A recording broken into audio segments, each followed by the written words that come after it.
Yes, and we have a team of political analysts that are joining us tonight. They're over with our Esme Murphy live in the newsroom. So tell us their reaction, their thoughts, Esme, to some of the early results streaming in here. Well, Aaron and Jeff, I'm here with Abu Amara and Amy Koch, Democratic Republican analysts. They have been with me throughout this election and with you as well, sharing our thoughts. Two things that strike me right away is just how little has changed. It's extraordinary to me how the polls are basically the same as they have been for months. We're not seeing any movement. And also that even in the last days, we're getting conflicting information. Oh, the undecideds are breaking for Kamala. The undecideds are breaking for Trump.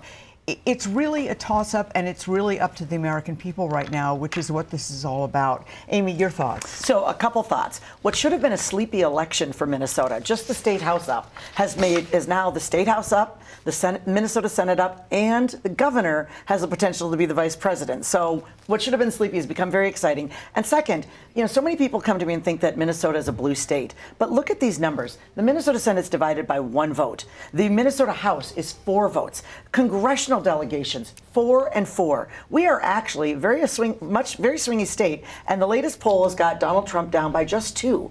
And so those are here things. in Minnesota, there is a new poll out today that shows Donald Trump down by 2 in Minnesota. That would be unbelievable. Unbelievable, Abu, if that came to pass, if Donald Trump could get the state. Look, 2 percentage points would still mean a win for Kamala Harris. Yes. So I think we need to pause a little bit. I think I'm looking at 2 things. I'm not calling that 2 points. I'm looking at 2 things, honestly. So the first is whether abortion is going to be that driving issue. Remember, this is the first presidential election since the Dobbs decision. And so this is going to be a stress test for the Democratic Party. Can we galvanize women across the country in North Carolina, Georgia, Pennsylvania, Michigan? If so, this could actually be an electoral college blowout night. All right. Well, we saw in 2022, it was the key issue. It's not clear if it's going to be right now.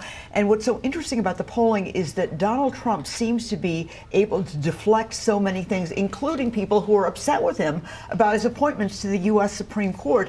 Is he the Teflon ex-president? Well, we're going to find out. Honestly, if he wins tonight or in the next couple days, but if he wins this election, I think it's going to be a shocker for everyone. I will be stunned if you'd have told me 3 years ago that this would have been the situation, neck and neck like this. And so, yeah, you got to say he's a little Teflon if he pulls it out tonight.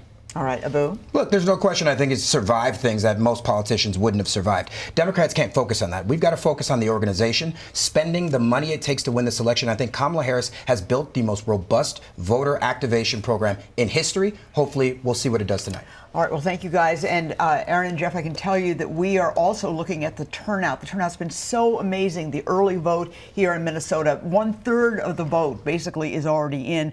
What we want to hear is what is it like out there in the polls, and what we're hearing from around the state is that there are long lines even at this hour. Yeah, it's pretty busy. I know I experienced it myself, and there's people getting done with work. They got to get to the polls still. Yeah, we'll be checking in with reporters at polling places throughout this show. Thank you so much, Esme.